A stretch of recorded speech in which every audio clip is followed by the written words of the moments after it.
Satubi mu artiste babiri batatu bane bambere ngaha bakomeye dufise mugabo ari korora nta controle y'amajambo afise controle utezo kuba ufise umuntu mubana hafi mukaza murayaga mukaturavuga n'ibintu bikenewe ibidakenewe ukabireka Satubi akunda amabeze mugana wo ahuye n'umugeneral akamukanyaga aca jugumira Jesse ndamushigikiye mu vya Freemason one nagende wenyene kwanza ujya mu jama ya chief ujya wenyene Freemason yiwe niyo gutatura abagabo inyuma niyo yanzira ya za baby oil ziwe yaramaze misa promotinga avuga ko abazomvutura na jewe ndimwo uri kurumva rero Jesse ntumbwiye ko nzocyashigikira umugabo ibintu byo kuzamutera amashugwe bitahari nivyo nanka sivyo muri rya ndirimbo umufana ya Bface abantu ahantu tugeze no munsi nta muntu yofata iminota 20 warimo yumviriza indirimbo imwe yumviriza abantu batandukanye bimujya mu mutwe bimujya mu mushatsi bimujya mu hehe nahe ivyo bintu twarabisezereye kora umuziki uryohera abantu apana imiziki yo guruhisha abantu mwana wa mama baca umugani mu kirundi ngo ntayiruka itabunda Big Fizzo yashaje hip hop yiwe ya kera siyo hip hop yiwe yuno munsi hari abarapere mukwiye kuza muravugisha ukuro umuntu abishoboye muhamashurwe yuvuge ati urabishoboye apana kwitwa ngo numugenzi wanje ngo Bface n'umugenzi ngo nce ndamuvugira ahubwo Bface umutingira wamuhezeko nasubire gutasura umupfumu nawe nyene muziki uri muragenda rega mu bamushaka mugume ku ngoma nta wama ku ngoma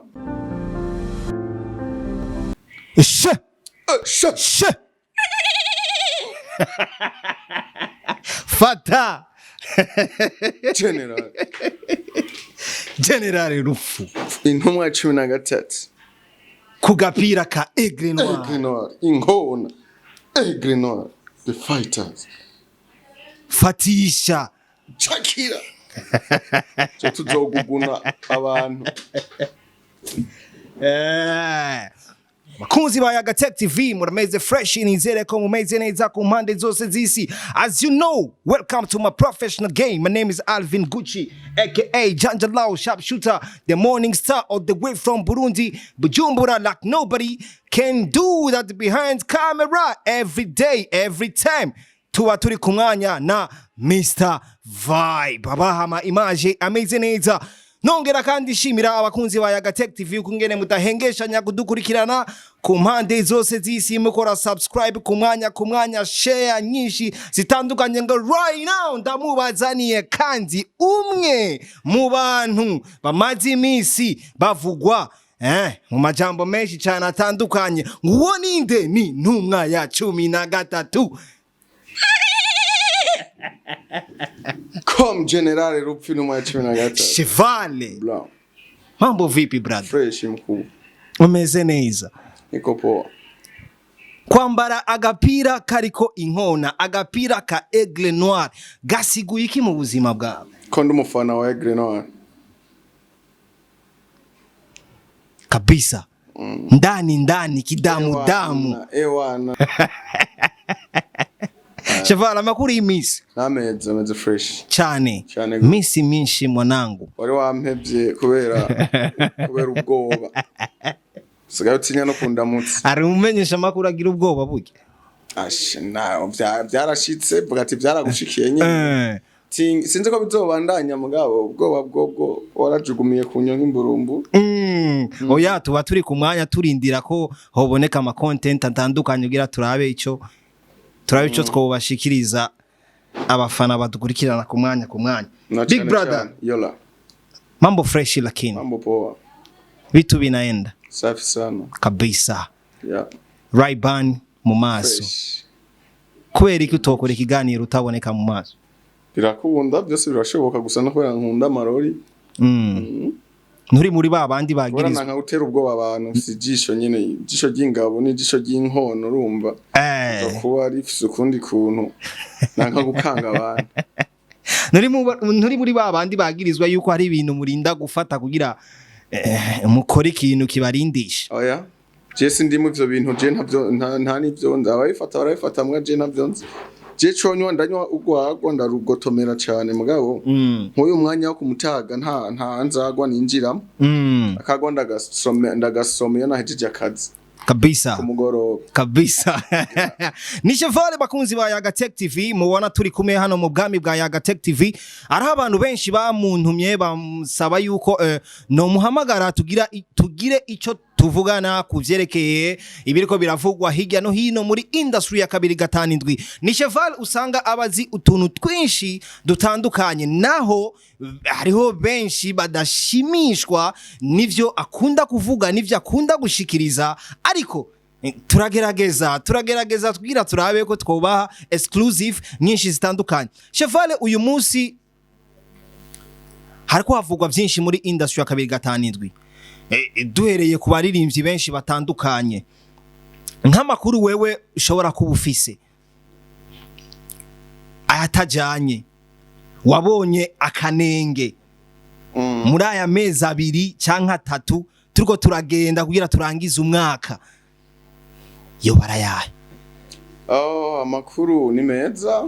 abasani banyu bari ku kivi bariko barakora, uretse nuko nyene utunenge tutabura kuri bamwe ivyo bonona hirya no hino barimo barakora wanashima na rap nabonye ko bagira bayigarukane. Bifese yara aso indirimbo imara iminota nimba ari 21 n'abarapere barenga 10 urumva yashatse kuvyura hip hop naho yazanye ibintu bibishe cyane.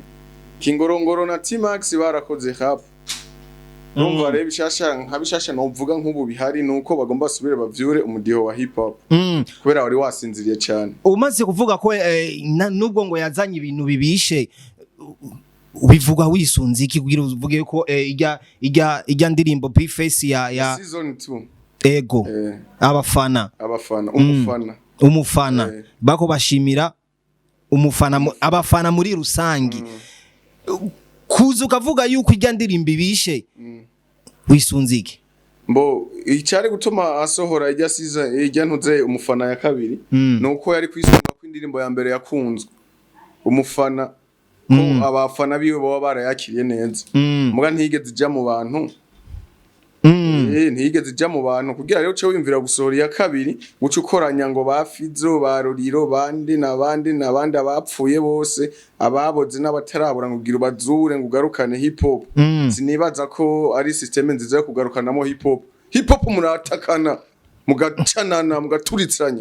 uwiyemera kiyangana. Urumva kuba bashimye gushimira abafana kuri wewe ubona yuko ya target Bface afise no kugira agaragaze yuko yagaruye abantu bose bazimye muri hip hop hajya kuse squatter. Uzi uburyo bwe vyamutwaye ga Chevale? Bo gutwara uburyo nibisanzwe arashobora no gusaba ubufasha bakamufasha atari uburyo bwiwe ivyo nibisanzwe. Ariko ugerageje kuraba ijya ndirimbo arimwo abaririmbyi benshi cyane bahoze bakora umuziki wa hip hop kuva kera kandi barandisa amateka turabazi bamwe nubwo ubuzima bwabatwaye baja mu bindi bikogwa ariko nk'abayumvise ijya ndirimbo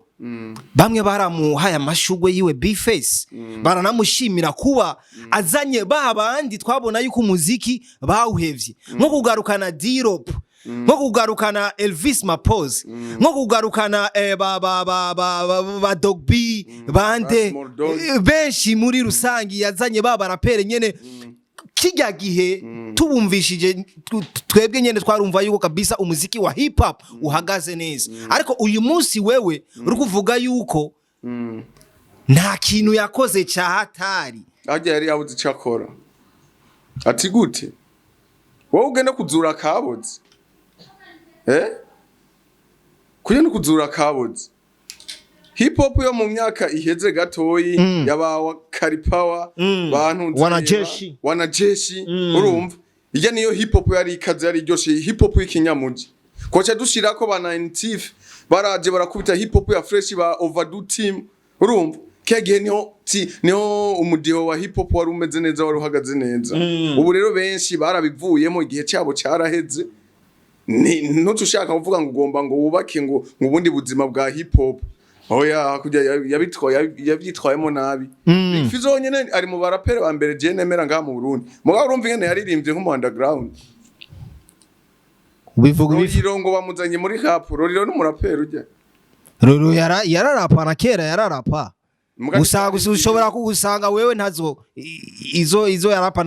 ntazo waruzi muri ico gihe kuba ari ikintu kimwe mama ibintu byo kuzamutera amashugwe bitahari nivyo nanka sivyo muri rya ndirimbo umufana ya Bface abantu ahantu tugeze no munsi nta muntu yofata iminota 20 warimo yumviriza indirimbo imwe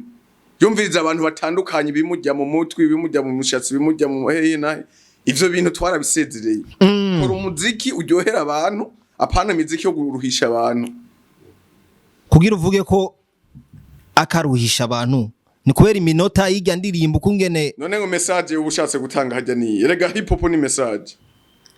yarayitanze barayitanze bose ivyo baririmbye barashimira abafana kuko utashaka kuvyemera ko bashimira abafana muri aho Fizo yaririmbye wibuka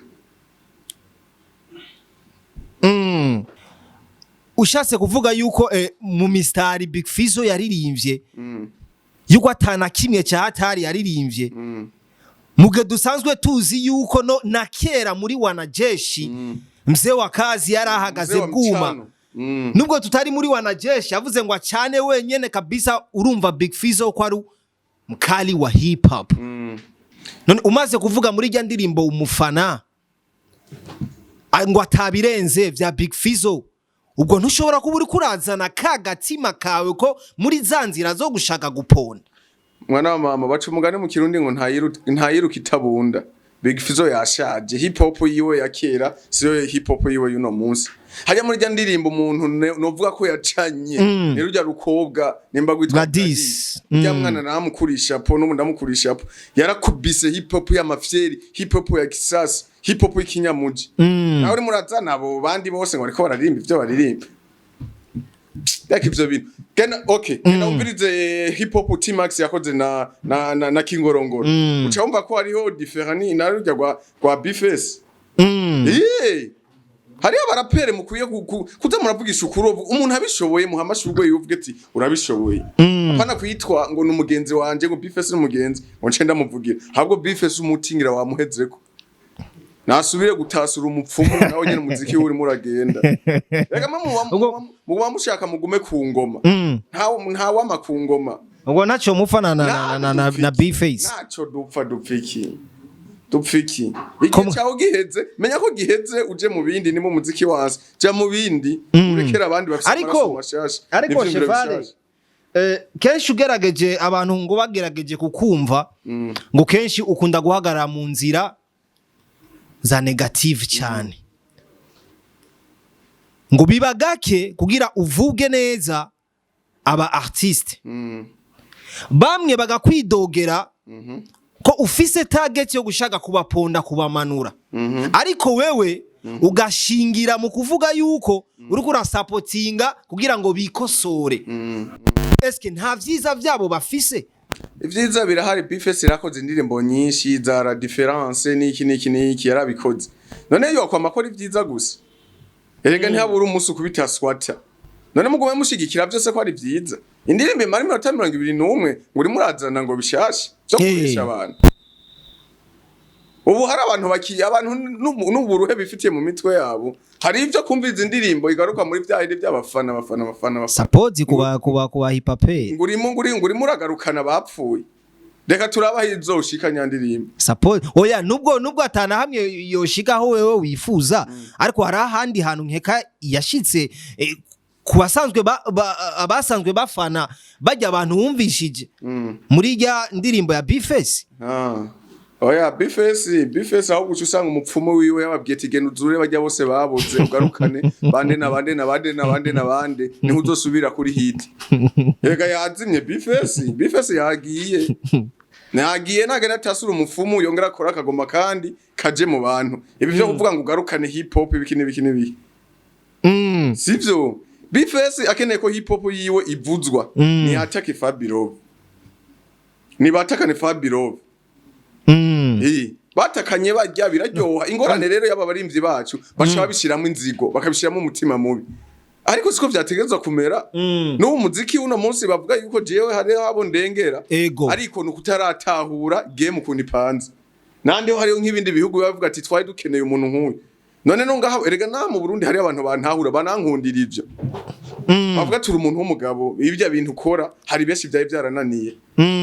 taho rero umuziki ubu uri kuratangura gutera imbere none umuntu muje ngamuze murabesha abantu ngo batunze ama etage batunze biki n'ibiki batagira naho barazi inkorofani kugira umuziki utera imbere ku ruhande rwa Chevale ivyo bavyiza yuko wotera imbere biciye muri izo nzira ziwaho kungena ubikora mbo gutera imbere kwanza nuko maya abo basani bacu bakikosora nandi uri kuratera imbere naho utari ku muvuduko dukeneye kushikako mugabo uri kuratera imbere biko biraza umaze kuba ngaha mu Burundi ugenda ahantu 3-4-5 ukabari wumva havuzwa indirimbo z'abarundi niryo niterambere two kwishimira kuko mu myaka yeze wumva indirimbo z'abanyarwanda abatanzania abakina ubugingo nabo batavuza ziwacu iterambere ryo two kwishimira nuko umudije w'umurundi atahura yuko ari umuririmbyi w'umurundi akeneye support iryo terambere rya mbere tumaze kubona ibindi je ntavyo mbona naho turiko turava naho turiko turaje none tujeheye bugingo tukibandanye twibeshera mwebwe aba promoter mutangwe kuza muraba abafana babo basani tuwe tuzoja mutangwe kuza murafana abo mwo promotinze je nimba mvuganye mvuze kuri bifesi eje ni mahura na bifesi ngusubiye kumwaka iganiro ngusubiye kumuha iganiro ujya mujama uje naho tuzoba twaye hiyaje twahura ngo bana ngo barambujije wowe uzoba uri mubiki muri abo basani we nta numwe murigera muhura agakwagiriza yuko uriko uracafuza izina giyo mbo uwo twahura kanyagiriza nawe mbo je nonchana ntaho urakora ibwo bwenge bwiyo iyi ko ari game iyi ni game wowe yita ko ari game none si game ariko we bivanye no kungene baba barubasa amazina yabo babona kuri amanura brand zabo hariho nafashe inyundo ngo ngiye kumena mu mutwe ngo izina giye ahubwo jewe shaka yuko tuba mu ibintu bibaseriye bibe mukuri kugira ukuntu umuziki bawufata mu myaka iheze bihindura isura urumva mu myaka yahera ugiye mu yinyene hafi basi mu biri muri urungano rwacu yego urashobora nko kuba uri kumwe n'umukobwa aho nyene aho bakace batangura kuvuga uwo mukobwa utangiye kugendana n'abasani ibiki kwambe ngo bayiciro ry'umugani abasani nyene bakagira ishusho yaho mengana abantu babavuyuye bakina baki abantu babanywa rumogi abantu batitahuye urede abantu be natwe tuba dushaka ko abo basani nabo bagira agateka bagira ukuri bavuga ukuri kumvikane ibikorwa byabo bigaragare ko ari ivyo hama vyubahiro babironke apana kugenda baribeshera bitapa ivyo batarimo aheruka kuri ntuzeye kuri airport mugiye kwakira satu ego Starboy yarafise akazinya baki tuyage niyo telefone Starboy yarafise akazinya baki arashobora ndakumva arashobora kuba mwegereza kamera ngaha murabe nzoza ndabereka ama preve apana kuvuga ngo harabo mpohotera ngo yarafise promoters umunyamakuru uyu ngo yarafise akazi nyabaki nivyo nakubajije yarafise Starboy nguru yarafise akazi nyabaki ko kumenyesha makuru egereza neza ko kumenyesha inkuru kumenyesha inkuru ego sawa aha izi ni inkuru ariko aramenyesha yacitse umukarani aha ni inkuru ariko aramenyesha mu nzira zo gusapotinga mu kwakira none nta musekirite yarafise mu nzira zo gusapotinga none muraba kwakira mu artiste ico cakibica uri umunyamakuru wagiye kwakira umu artiste ngo ugira ibibazo umubajije iki ukazuca kwikorera imizigo ukwitanga kwa Starboy koba arico kononye kwitanga bavyita kwipendekeza kwikundwa kaza ibi nivyo vyashikiye Landry promoter naramubariye we Landry promoter ivyo bintu byo kuba umufana ba Monia wiruka inyuma yabo ukamufana wa Barinoji wewe umwuga wawe ugira ugupfane kandi wowe uri umupromoter mwiza twizeye twemera ufise aho wakuye umuziki nawe uri kurawushikana kuko twebwe nitwa abenshi nibakubura mu muziki hazoba hahomvye benshi garuka narabivuze ndakora ama video yo kumucana ndavuga ati niba barakuroze naho vuga tugusengere uve muri aho gasuzuguro ko kwirirwa uraba umubouncer w'abaririmbyi ugenda ukuvumba ubuyoga arashobora kuba Starboy bigiye yakoresheje mu nzira z'ubu influencer rijya ni systeme yo kwikundwa kaza umaze kuja guterura imizigo nta nisoni mugira. Ariko numu influencer Starboy. Erega nawe wamaze kuba umufana wa Satu. Oya sukuvuga ngo umufana ariko numuntu amajambo yagukashije niturashika hiyo turiko turaja hiyo ariko turemerana yuko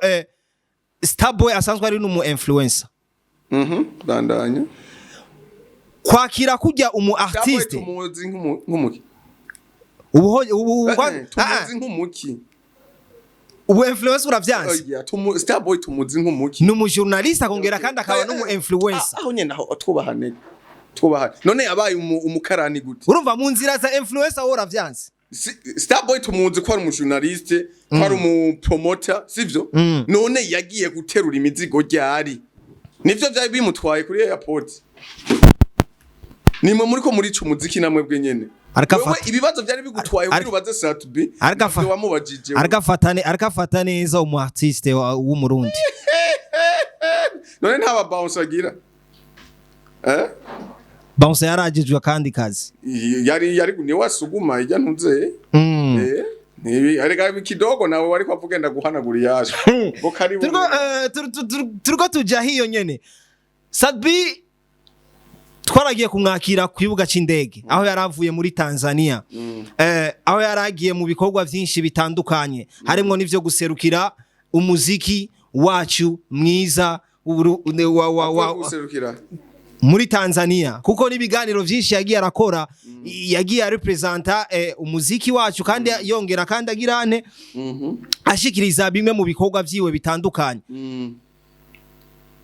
Sadbi yaragaragaye n'ivyo ku ma TV ku macano atandukanye aho twanamubonye ari kumwe na Chief God Love aho benshi bavuze yuko kuva aho Sadbi abonane na Chief God Love dufate yuko nawe nyene yagiye muri wa association ya Freemason. Cheval woremerana ko Freemason ihari kwisi yegwiriye mugaje sindayeme kuba Sadbi yahuye n'ujya mujama Chief God Love kandi bikavugwa yuko ujya mujama akorera muri izo nzira aranavyivugira apana bivugwa arabivuga arahamagara n'ababikeneye sawa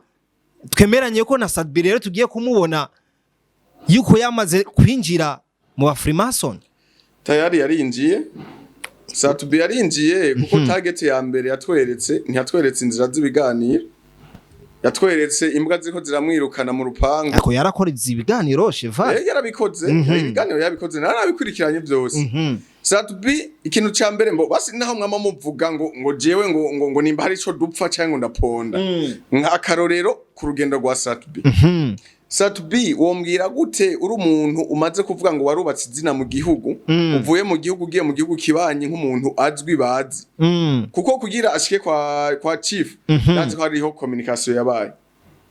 baravuganye ati ndaje canke nuko canke ducreate akantu sivyo mugabo we winjire mu rupango nyene urupango ari kukwakira arimo arakurabira hariya hejuru imbwa ziriko zirakwirukana ugenda uraduze amakareso mu ibarabara we kurumva haje ntagasuzuguro karimo bivana nkuko ngene wewe shobora kuba warayifashe ijya image kawaidi uko ngene wewe wabibonye iyo winjiye mu rugo rurimo umugabo uwo mugabo arakwakira karibu mwene wacu nimba afise umuryango akagupresenta ubu n'umugenzi wanje n'umuririmbyi w'i Burundi avuye i Burundi yitwa Satubi kiniki okay you welcome sawa Satubi yapfuye kwinjira mu rupango atangura kugira publicity y'imiduga no mu content creator ariko mayirindire biya nibikenewe kaya nagasuzugura haje abatanzania baratugaye cyane bavuga ate babasa nibi Burundi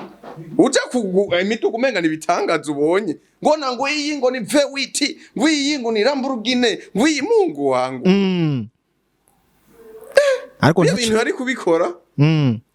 haheze n'imisi ibiri basaba ari Tanzania bamaze kumenyerana n'ujya na Chief bakayaga ibiki hama basagira nkaho ka video ko gutangarira ijya miduga kubera nivyo Satubi amenya amavoxi amenya amariyo ni n'amaki miduga nyene yo nga ariko yashidutse abonye imiduga nk'ijya yagatangaza ariko ubizi gute yuko imbere yuko Satubi agaragaza ijya video ko batari kumwe na Chief God Love kuva ku murango hose nimba bari kumwe naho yamurushije ubwenge. Insolite yahabaye wobona yuko Sadbi yimanuye brand ni yihe? Sadbi ntiyari kuyivuga. Chief ne wari gumupresenta akavuga ati Sadbi welcome Sadbi aha ni home Sadbi karibu mu Tanzania wacu niko kwakira umushitsi. Muga Sadbi ashike ngo niko kwa chief. Ngo na magari n'ivyari bikenewe. Haje ari ikoroye. Aba Tanzania nibo bantu ba mbere ngira kwisi bafise inzigo. Mu Tanzania yakwansa arakwereka ko yakwansa.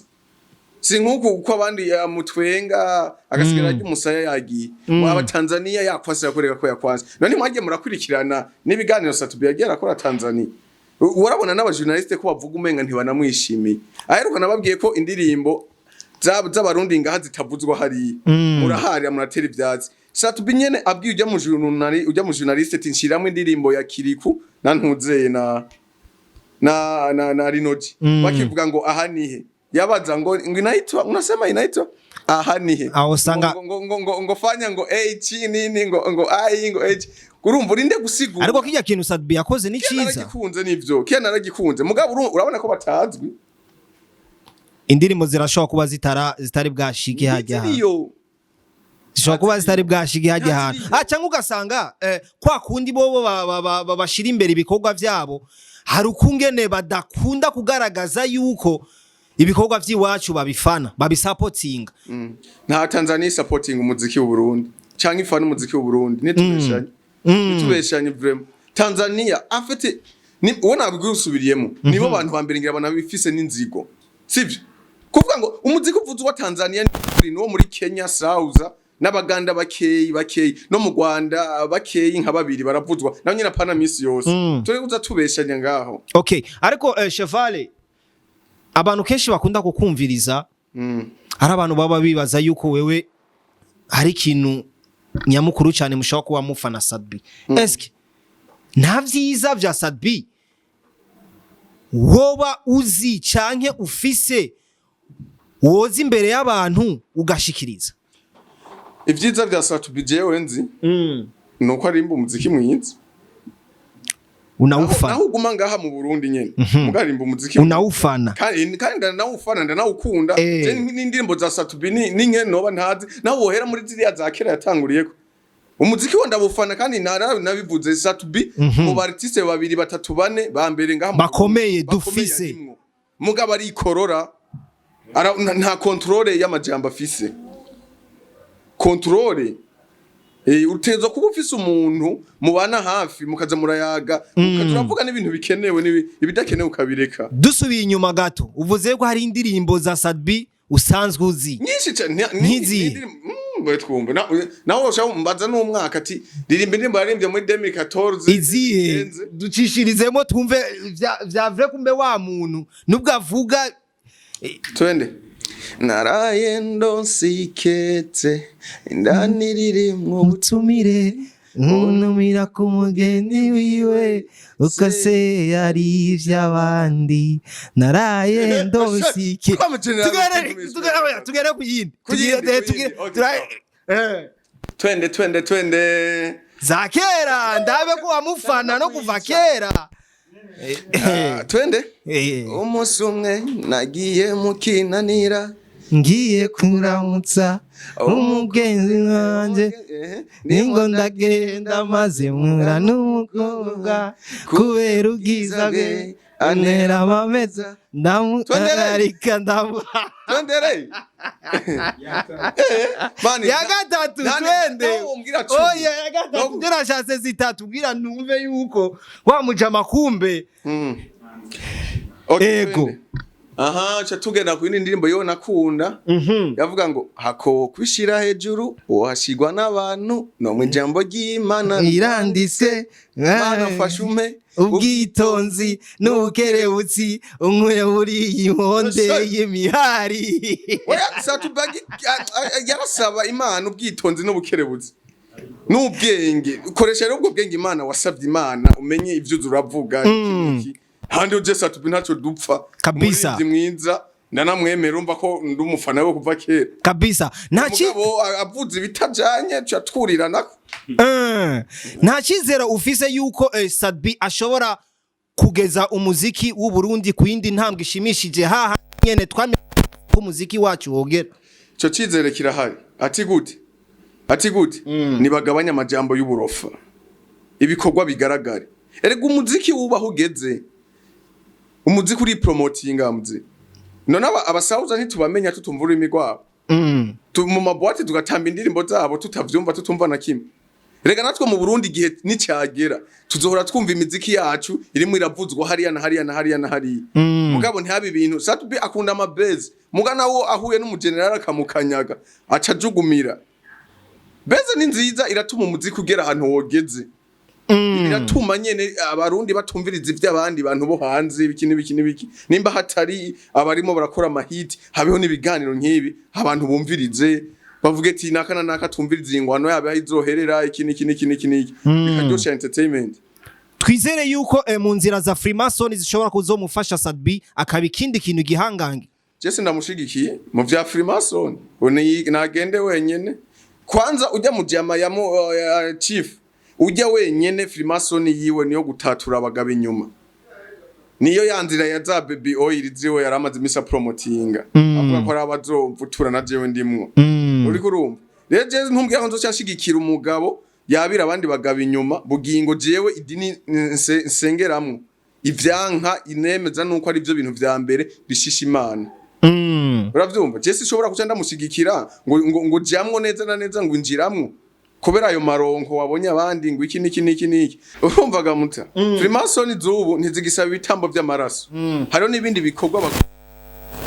ugakora ibintu gusa bidashimisha Imana ibintu bibabaza umutima w'Imana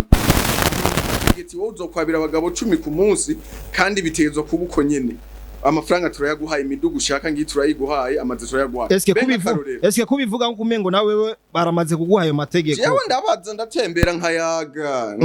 nkabaza hisigeze ndagoye nk'akarorero none nk'ubusatu yarigaragaje ko agiye kwinjira muri Freemason ejo nahijya yeje yoguma buri cyo yimarira tugama tumubona kwa kundi